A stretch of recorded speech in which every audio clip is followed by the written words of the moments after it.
Assalamualaikum warahmatullahi wabarakatuh. Waalaikumsalam warahmatullahi wabarakatuh. Selamat pagi semuanya. Oke, selamat datang di mata kuliah dan of Things pertemuan kedua. Jadi di pertemuan kali ini kita akan membahas dengan lebih lanjut apa itu IoT ya, arsitektur Internet of Things yang dimana terdiri dari tiga hal yang kita akan bahas. Yang pertama adalah masalah perangkatnya, karena IoT itu adalah hardware. Kemudian adalah koneksi, karena juga ada internetnya, maka secara otomatis semua perangkat yang ada di dalam IoT dia harus terhubung ke internet. Dan terakhir adalah komunikasi. Jadi di dalam dunia IoT itu adalah secara dasar adalah perangkat keras yang terhubung ke internet dan dapat berkomunikasi. Nah, di sini ada banyak sekali perangkat-perangkat yang bisa terhubung ke IoT ya. Mulai dari perangkat sehari-hari, bisa dari perangkat rumah tangga, kemudian rumah sakit ya, bahkan kendaraan, itu semuanya bisa dihubungkan dengan teknologi IoT. Nah, dari ketiga konsepsi ini atau dari arsitekturnya, maka memungkinkan bahwa yang namanya perangkat rumah tangga itu bisa terhubung ke internet. Itu tujuan daripada kita. Yang nanti kita bisa akses di mana dia berada, entah di rumah atau di tempat yang jauh, dan kita bisa komunikasikan. Misal kita suruh perintah untuk melakukan sesuatu, kita bisa perintah dia melakukan monitoring, kita bisa lakukan secara. Nah, tentunya kita akan bahas dulu secara satu ya. Nah, di dalam perangkat IT itu terdiri dari beberapa jenisnya ya. Ada jenis pertama yaitu adalah jenis mikroprosesor. Mikroprosesor jadi dia menggunakan sejenis prosesor yang sama kita gunakan di komputer atau sering juga disebut dengan SoC, sistem on chip. Dan ada juga menggunakan controller. Nah, inilah yang ditemukan di perangkat-perangkat pada umumnya. Juga dengan IC juga bisa. Biasanya chip yang sering digunakan adalah Amiga, tetapi versi modernnya yang kita kenal adalah SP nama-nama. Itu adalah controller dari controller. Nah, dalam penggunaan IoT-nya, perangkatnya ada pertimbangan dari keduanya. Yang pertama adalah daya. Nah, karena alat IoT itu sangat kecil dan tidak membutuhkan daya besar, maka secara otomatis akan dipertimbangkan apakah menggunakan colokan listrik atau menggunakan baterai. Kemudian komputasi ini juga tidak jelas ya. Yang dimana secara komputasi SoC itu lebih unggul dibandingkan controller aslinya. Kemudian pengolahan instruksi kecepatan ya, prosesor tersebut unggul dan implementasi. Kalau implementasi dia tergantung case-nya. Prosesor bisa diimplementasikan di semua jenisnya. Nah, perangkat ini sendiri, perangkat komputer sendiri itu ada macam-macam. Kita sudah kenal ini dengan ATX, IPATX, ITX, dan seterusnya. Tetapi ternyata untuk kategori IoT dia punya kategori sendiri karena ukurannya hanya seukuran kartu kredit, sangat kecil. Dibandingkan komputer-komputer modern yang bisa sampai ya sangat meter lah ukurannya. Nah, kita sebut ini sebagai single board komputer karena dia tidak cocok di form yang ukuran tadi. Dia itu tidak bisa karena terlalu besar atau masih. Tetapi mobile tidak juga tidak bisa karena terlalu kecil. Maka disebutlah SBC yang tidak berukuran 3,5 inci. kita bisa pasang di manapun kita ingin. Nah, itu dari ukurannya. Ya, jadi ini adalah jenis-jenisnya. Pas dari 5 sekarang ya, 5 ada jarak 4 dan zero. Zero ini hanya rilis sampai 2. Ukurannya sangat compact dengan RAM 1,5 GB, 2 core, tetapi bisa WiFi dan bisa dikasih Linux. Jadi dia bisa berjalan layaknya komputer biasa tapi sangat compact. Nah, cocok sekali untuk kios-kios biasanya. Tapi untuk komputasi ya lebih baik dibandingkan notifikasi pasti. Ciri-ciri utamanya adalah dia menggunakan yang namanya SoC. Dia menggunakan SoC yang biasanya menggunakan prosesor jenis Qualcomm. Nah, prosesor Qualcomm. Tetapi ada juga vendor lain menggunakan chip. Ada Korean itu pakainya Bigfoot dan lain-lain. Ada yang pakai ROG dan banyak lagi. Ada juga yang pakai NVIDIA. Jadi NVIDIA membuat prosesor namanya Tigre. Saya punya orangnya tahu itu dia pakai NVIDIA. Jadi nggak pakai kita. Nah, ciri yang lain adalah prosesornya selalu di atas 1 GHz. Selalu. Satuannya 1 GHz. Sedangkan kalau controller itu paling mentok hanya 400 MHz. Nah, secara ROM sudah kalah dengan apa namanya SoC.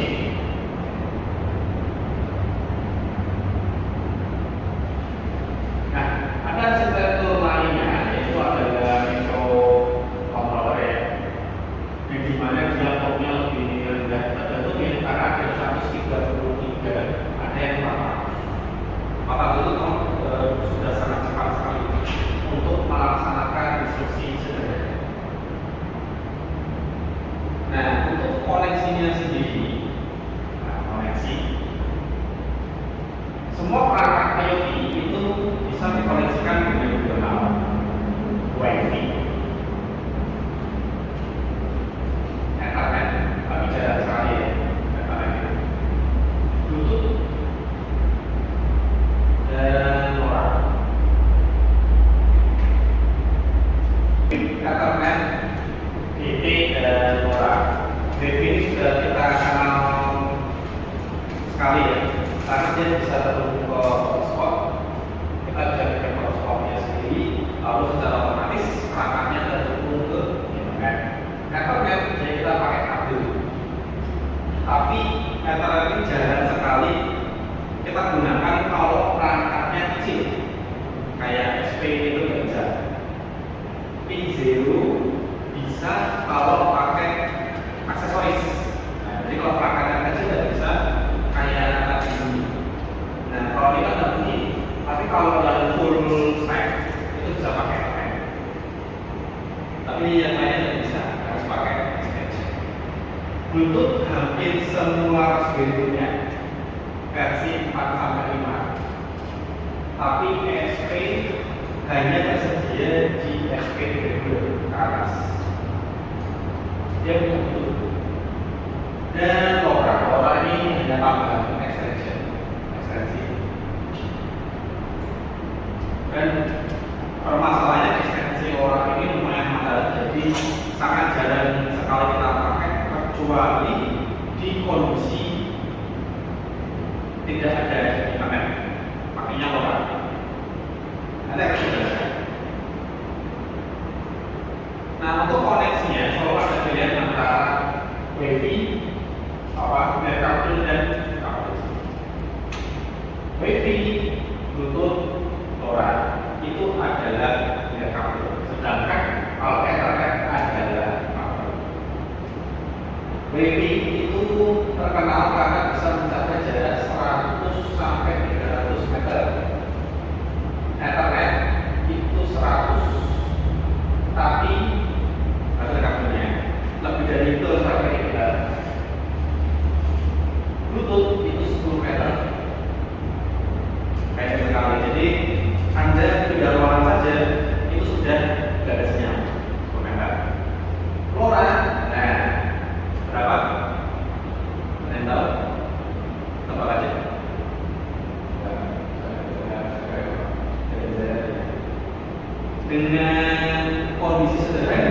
dia dengan kondisi bermutu ya 15 km.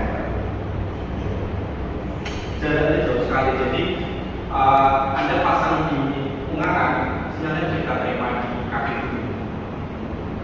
Saking memang dia bagus untuk jarak jauh, tapi minusnya dia tidak bisa menerima perintah dengan on off. Ya kan? Kalau kondisinya nggak bagus, sinyalnya bisa kirim teks, tetap itu gambar itu, dan bisa kirim gambar, dan bisa kirim video. Bahwa itu tidak sedikit, tapi kirim perintah, sinyal, angka itu bisa. Makanya orang kalau masang sensor gempa, itu tidak mungkin orang yang bisa pasti di tempat yang jauh menggunakan orang. Nah ini jangkauannya contohnya ya. Di situ ada arena itu bisa menjangkau sampai 10 km.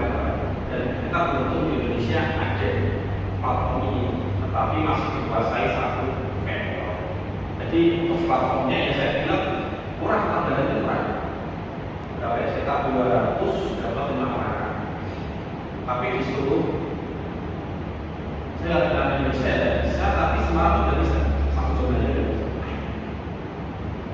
Untuk IP-nya sendiri, pastinya kalau semua perangkat SOC itu support MPLS 6, itu sudah pasti. Tapi untuk sekelas SP, microcontroller itu tidak bisa MPLS 6, masih ada versi 4. Jadi masih ada keterbatasan di sana. Kemudian ada TCP atau UDP pilihannya. Kita pakai TCP jika untuk data yang sifatnya penting, contoh pengen data sensor, itu kan nggak boleh satu detik itu skip, nggak boleh. Jadi harus benar sampai tujuan. Tapi UDP hanya digunakan untuk real time, contoh monitoring kamera. Nah, pernah kita hafal kan? Nah, itu kan sekarang di tol itu ada speed trap, kamera kecepatan. Nah, jadi kalau kamu mobil terekam, nah itu monitoringnya pakai UDP. Yang penting pakai TCP. Kan dia bentuknya real time. Ketika ada mobil ngebut, langsung detect, tangkap, kirim ke pusat. Jadi pakai UDP. Jadi tidak peduli kualitas gambarnya, yang penting itu real time. Jadi itu juga data harus diterima.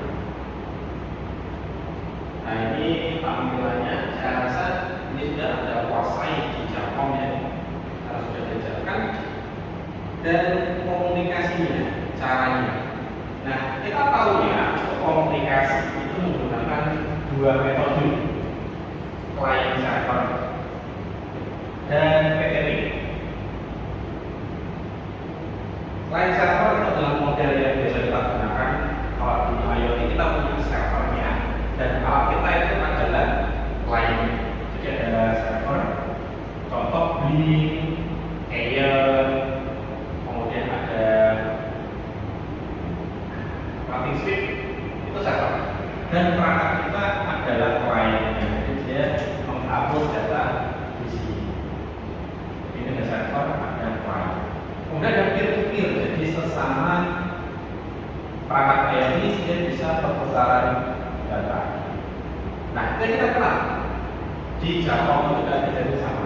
Tapi ternyata di dunia IoT kita punya satu model baru, namanya adalah middleman. Bukan middleman itu tempatnya sih.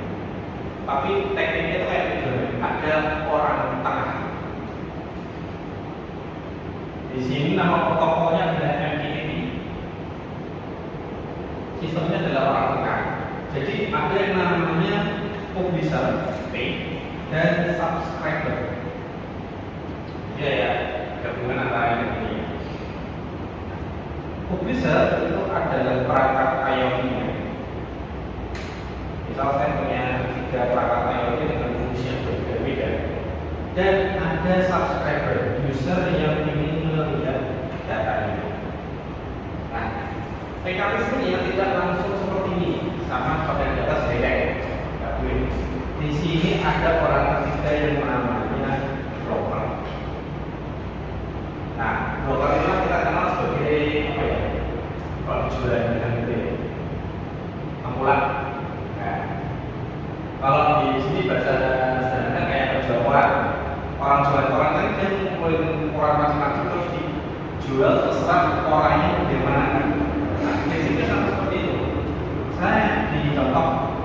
Perangkat satu ngirim suhu, perangkat dua ngirim kelembapan, perangkat ketiga ngirim tekanan udara. Nah, si broker menyimpan 3 ini. Nah, terserah subscribernya mau data yang mana. Jadi semua data tidak akan terambil, tergantung dia mau apa mau suhu, dan yang akan mendapatkan data suhu saja. Tidak ada data yang lain. Nah, itu yang digunakan di cara ketiga. Nah, ini lebih recommended dibandingkan cara 1, 2. Kenapa? Dia memang benefitnya dia lebih kecil, ya, broker atau middleman. Caranya begini. Oke, mungkin itu materi dari saya. Ada yang menanyakan? Coba dari Pak. Ya, silakan. Sesuai materi IoT ini, orang IoT juga coba ya Pak. Nah, masing-masing kita bisa implementasikan perangkat IoT ini hampir di semua sektor. Contoh sektor kesehatan, kita bisa taruh sensor-sensor ke pasien, dari situ dokter itu tidak perlu ada tempat untuk mengecek kesehatan pasien, contohnya itu. Atau perangkat industri, misal ada orang dia bekerja di tempat yang resiko tinggi, contoh ada kebocoran gas dan lain-lain. Nah, kita bisa pasang perangkat IoT untuk monitoring itu. Ketika ada kebocoran gas, langsung diberikan pemberitahuan. Nah, jadi sangat berguna sekali IoT ini untuk berbagai macam sektor. Next, ada pertanyaan lagi? Berarti apa ya Pak bedanya IoT sama internet biasa? Nah, kalau internet itu adalah media komunikasinya. Kita bisa terhubung ke seluruh dunia itu semua via internet. Nah, Internet of Things adalah benda yang kita kasih kemampuan internet. Nah, contoh komputer ada wifi dan lain-lain, dia bisa koneksi ke internet. Tapi kenapa kok hanya komputer aja? Kenapa nggak meja, AC, kulkas kita kasih kemampuan itu? Sehingga kita bisa kontrol, kita bisa tahu kondisi kulkas, misalnya ada airnya habis atau barangnya penuh. Nah, kita bisa tahu tanpa harus di rumah. Itu bedanya internet dan ayo lagi. Tadi kan sempat menyinggung tentang sistem tol yang berbasis real time, kalau misalnya menggunakan UDP ya Pak. Nah, apa ada penggunaan teknologi 5G terhadap corona, skalabilitas dan kemampuan sistem IoT berbasis real time? Nah, jadi dengan adanya teknologi 5G ini, kita bisa mengirimkan data lebih cepat. Nah, karena 5G ini dia bekerja dengan frekuensi yang sangat tinggi, sehingga memungkinkan data yang menjadi real time itu benar-benar terkirim secara sempurna dan sangat cepat. Nah, contoh dengan OTT saja kita streaming video sekarang ya 4K itu lancar. Nah, kalau kita menggunakan 5G kita bisa lebih lagi streaming lebih tinggi lagi, contoh pakai 8K, sehingga detail-detail yang ada di tol contohnya itu bisa lebih cepat lagi ketangkapnya. Karena UDP itu sangat bermain dengan frame video. Nah, biasanya kalau di 4G itu cuma 32 frame per second. Nah, itu bisa nampak 28 frame per second. Jadi benar-benar setiap detik itu bisa terdeteksi. Contoh